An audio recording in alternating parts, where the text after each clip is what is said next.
Blue ഫോണ്ടയിൽ നിന്ന് ഞങ്ങൾ ഫലബോർവയിലേക്ക് പോകാനായിരുന്നു യാത്രാ പദ്ധതി. പക്ഷേ അന്നത് നടന്നില്ല. കാരണം പകൽ നേരത്ത് പല സ്ഥലങ്ങൾ കാണുകയും പല ആൾക്കാരോട് സംസാരിക്കുകയും ഒക്കെ ചെയ്ത് കഴിഞ്ഞപ്പോൾ രാത്രിയായി. പിന്നീട് ഞങ്ങൾ എത്ര ശ്രമിച്ചാലും അന്ന് രാത്രി അധികം വൈകാതെ ഈ ഫലബോർവയിൽ എത്താൻ സാധിക്കുമായിരുന്നില്ല. അതുകൊണ്ട് തന്നെ തിരിച്ച് ഞങ്ങൾ ജോഹന്നസ്ബർഗിലേക്ക് തന്നെ എത്തി. അന്ന് അവിടെ താമസിച്ചു. സ്വാഭാവികമായിട്ടും ഞങ്ങൾ ആദ്യ ദിവസം വന്ന് ഇറങ്ങിയ ആ സ്ഥലത്ത് ആ സ്ഥലം വിട്ടിട്ട് മറ്റുള്ള പല സ്ഥലങ്ങളിലേക്കും ഞങ്ങൾ അന്ന് രാത്രി സഞ്ചരിച്ചു. പല ആൾക്കാരെ കണ്ടു, പലരുമായിട്ട് സംസാരിച്ചു. ഈ കാണാത്ത സ്ഥലങ്ങളിലൂടെ സഞ്ചരിക്കുമ്പോൾ സ്വാഭാവികമായിട്ടും ജോഹന്നസ്ബർഗ് നഗരം നമ്മളെ എന്തോ ഒരു തരത്തിൽ നമ്മളെ നിരന്തരമായി പിൻവിളി വിളിക്കുന്ന ഒരു പ്രതീതിയാണ് വ്യക്തിപരമായി എനിക്ക് അനുഭവപ്പെട്ടത്. അപ്പോൾ അങ്ങനെ ആ രാത്രി അന്ന് ഞങ്ങൾ ജോഹന്നസ്ബർഗിലെ പല സ്ഥലങ്ങൾ കണ്ടതിന് ശേഷം പിറ്റേന്ന് ഞങ്ങൾ തിരിച്ച് ഫലബോർവയിലേക്ക് പോകാൻ വേണ്ടി തയ്യാറെടുത്തു.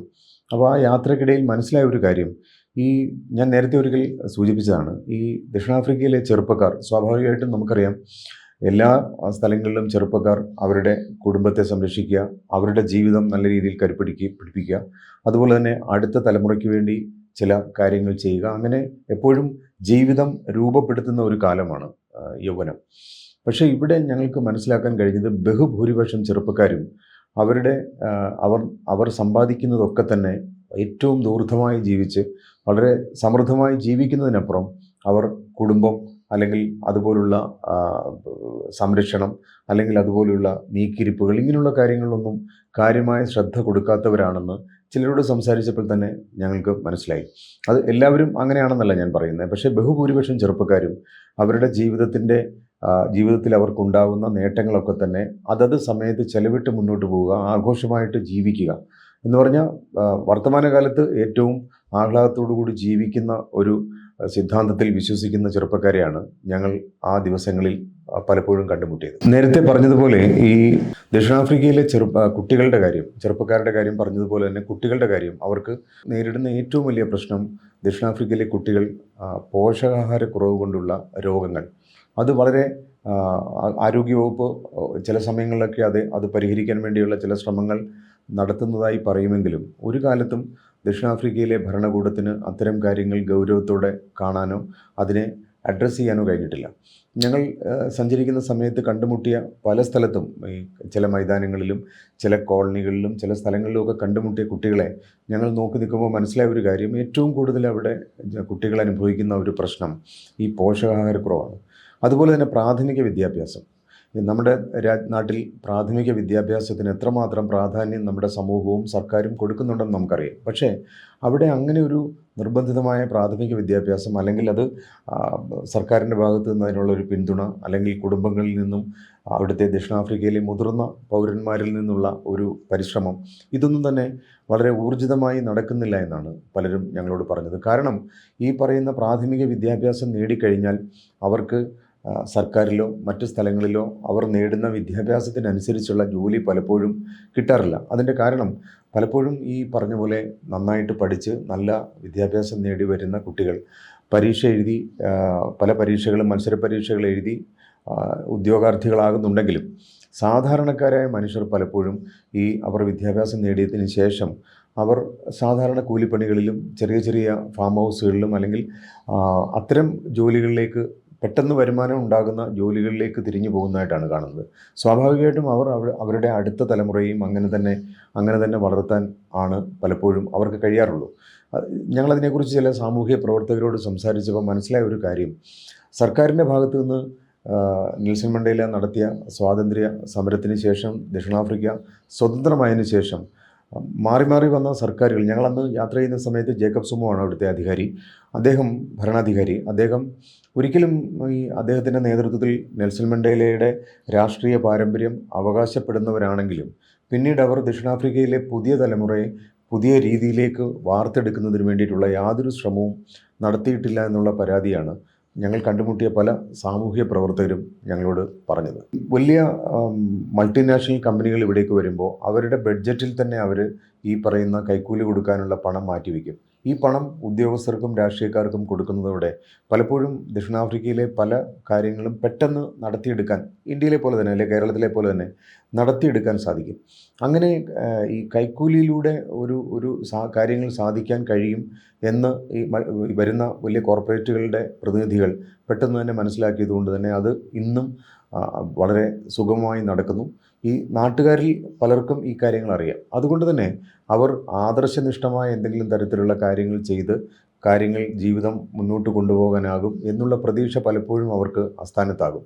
അതുകൊണ്ട് തന്നെയാണ് ഏറ്റവും പുതിയ തലമുറയിൽപ്പെട്ട ആൾക്കാർ പോലും എങ്ങനെയും പെട്ടെന്ന് സമ്പന്നരാവുക, അല്ലെങ്കിൽ സമ്പത്ത് നേടി ഏറ്റവും ആഘോഷത്തോടെ ജീവിതം മുന്നോട്ട് നയിക്കുക എന്നതിനപ്പുറം അവർക്ക് കാലാതിവർത്തിയായ അല്ലെങ്കിൽ ഈ പറയുന്ന ഭാവിയെ ദീർഘദർശനം ചെയ്യുന്ന തരത്തിലുള്ള യാതൊരു തരത്തിലുള്ള ജീവിത ദർശനവും പുതിയ തലമുറയ്ക്കോ അല്ലെങ്കിൽ അവിടെ നിലനിൽക്കുന്ന മനുഷ്യർക്കോ ലഭിക്കുന്നില്ല എന്നതാണ് യാഥാർത്ഥ്യം. ജേക്കബ് സുമോ ഭരണം നിയന്ത്രിക്കുന്ന സമയത്താണ് ഞങ്ങൾ ദക്ഷിണാഫ്രിക്കയിലൂടെ യാത്ര ചെയ്തതെന്ന് ഞാൻ പറഞ്ഞല്ലോ.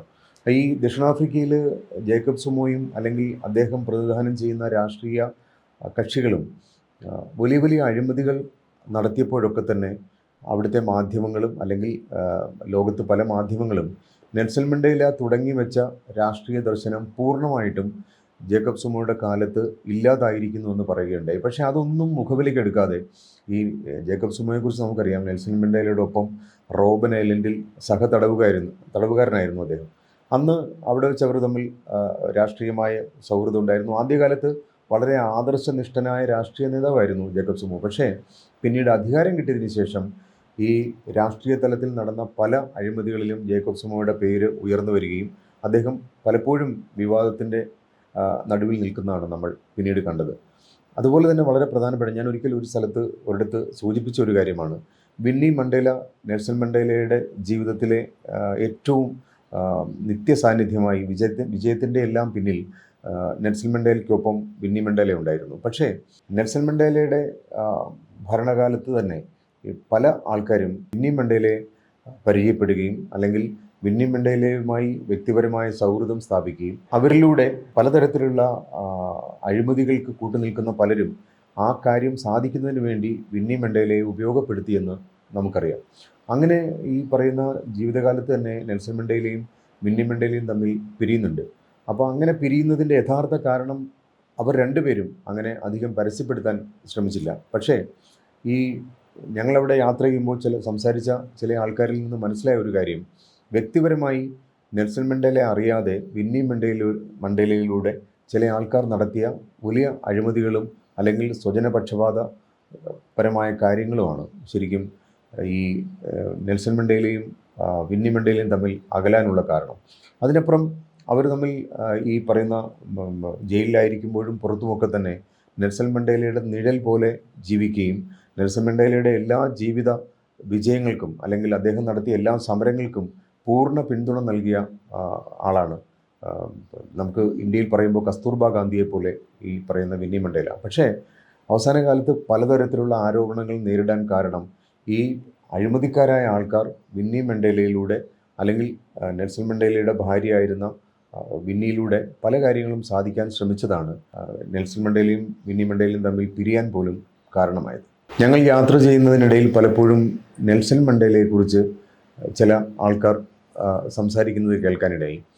നമുക്ക് ഇന്ത്യക്കാർക്ക് മഹാത്മാഗാന്ധി എന്താണോ, ഗാന്ധി നമ്മളുടെ മനസ്സിൽ എന്താണോ, എങ്ങനെയാണോ നിറഞ്ഞു നിൽക്കുന്നത്, അതേപോലെ തന്നെ ഒട്ടും മങ്ങലേൽക്കാത്ത ഒരു വ്യക്തിത്വമായി നെൽസൺ മണ്ടേല ദക്ഷിണാഫ്രിക്കൻ ജനതയുടെ മനസ്സിൽ ഇന്നുമുണ്ട്.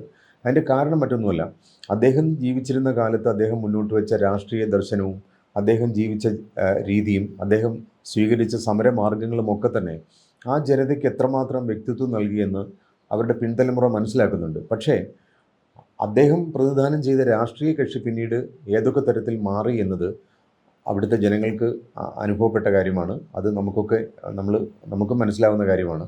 അങ്ങനെയുള്ള പ്രതിച്ഛായ നഷ്ടം അദ്ദേഹം രൂപപ്പെടുത്തിയ രാഷ്ട്രീയ സംഘടനയ്ക്കും രാഷ്ട്രീയ കക്ഷികൾക്കും ഉണ്ടായെങ്കിലും ഈ നെൽസൺ മണ്ടേല എന്ന വ്യക്തി ദക്ഷിണാഫ്രിക്കൻ ജനതയുടെ മനസ്സിൽ ഇന്ത്യക്കാർക്ക് മഹാത്മാഗാന്ധി എന്താണോ അതേപോലെ തന്നെ നിലനിൽക്കുന്നു എന്നതാണ് യാഥാർത്ഥ്യം. ഉദാഹരണത്തിന് ഈ ഗാന്ധി അവിടെ എത്തുമ്പോൾ അവിടുത്തെ ജീവിതത്തെക്കുറിച്ച് പലപ്പോഴും അദ്ദേഹത്തിൻ്റെ സത്യാന്വേഷണ പരീക്ഷണങ്ങളിൽ അദ്ദേഹം എഴുതുന്നുണ്ട്. ഇതേപോലെ തന്നെ നെൽസൺ മണ്ടേലയും പലപ്പോഴും ഈ പറയുന്ന അദ്ദേഹത്തിൻ്റെ ജീവിതാനുഭവങ്ങൾ പല അഭിമുഖങ്ങളിലും പുസ്തകങ്ങളിലും ഒക്കെ അദ്ദേഹം വിവരിക്കുന്നുണ്ട്. അദ്ദേഹം കടന്നു വന്ന വഴി, അദ്ദേഹം നേരിട്ട പ്രതിസന്ധികൾ, ഇതൊക്കെ അതിജീവിക്കാനായത് നെൽസൺ മണ്ടേലയ്ക്ക് ഗാന്ധിയുടെ ദർശനം, ഗാന്ധിയുടെ സമരമാർഗം, അതിൻ്റെയൊക്കെ സ്വാധീനം അദ്ദേഹത്തെ അത്രമാത്രം ആകർഷിച്ചതുകൊണ്ടാണ്. മഹാത്മാഗാന്ധി ഡർബൻ തുറമുഖത്ത് ഇറങ്ങുന്ന സമയത്ത് അവിടുത്തെ അന്തരീക്ഷത്തെക്കുറിച്ച് അദ്ദേഹം സത്യാന്വേഷണ പരീക്ഷണങ്ങളിൽ വിവരിക്കുന്നുണ്ട്. അത് വായിക്കുമ്പോൾ നമുക്ക് മനസ്സിലാവും എന്താണ് അന്ന് ദക്ഷിണാഫ്രിക്കയിൽ നിലനിന്നിരുന്ന സാമൂഹ്യ അവസ്ഥ, ജീവിതാവസ്ഥ, മനുഷ്യാവസ്ഥ എന്ന് കൃത്യമായി മനസ്സിലാവും. ആ അന്തരീക്ഷത്തിൽ നിന്നാണ്, ആ അവസ്ഥയിൽ നിന്നാണ് ഗാന്ധി പിന്നീട് ദക്ഷിണാഫ്രിക്കയിലെ നടത്തിയ സമരങ്ങളും പിന്നീട് ഇന്ത്യയിൽ വന്ന് നടത്തിയ സമരങ്ങൾക്കുമൊക്കെ ഊർജം പകർന്ന സന്ദർഭമായിരുന്നു ഗാന്ധിയുടെ ആ ഡർബൻ തുറമുഖത്ത് ഇറങ്ങിയ സന്ദർഭത്തിൽ അദ്ദേഹം കണ്ട കാഴ്ചകളും പിന്നീട് അദ്ദേഹം ദക്ഷിണാഫ്രിക്കയിൽ അനുഭവിച്ച പല തരത്തിലുള്ള ജീവിത സന്ദർഭങ്ങളും. അവിടെ എന്നെ സ്വീകരിക്കാനായി അബ്ദുള്ള സേട്ട് എത്തിയിരുന്നു. കപ്പൽ തുറമുഖത്തെത്തിയപ്പോൾ ആളുകൾ സ്നേഹിതന്മാരെ കാണാനായി കപ്പലിലേക്ക് വരുന്നത് ഞാൻ കണ്ടു. ഇന്ത്യക്കാർ അവിടെ മാന്യരായി കണക്കാക്കപ്പെട്ടിരുന്നില്ലെന്ന് എനിക്ക് തോന്നി. അബ്ദുള്ള സേട്ടിൻ്റെ പരിചയക്കാർ അദ്ദേഹത്തോട് പെരുമാറുന്നതിൽ കാണിച്ച ഒരുതരം മര്യാദ കുറവും മറ്റും എൻ്റെ ശ്രദ്ധയിൽപ്പെടാതിരുന്നില്ല. അതെന്നെ വേദനിപ്പിക്കുകയും ചെയ്തു. എന്നെ ആശ്ചര്യത്തോടു കൂടിയാണ് എല്ലാവരും നോക്കിയത്. എൻ്റെ വേഷവിധാനം മറ്റിന്ത്യക്കാരിൽ നിന്നും എന്നെ വേർതിരിച്ചു നിർത്തി. ബംഗാളികളുടേതുപോലെ ഒരു കുറിയ തലപ്പാവും കുപ്പായവുമാണ് ഞാൻ ധരിച്ചിരുന്നത്.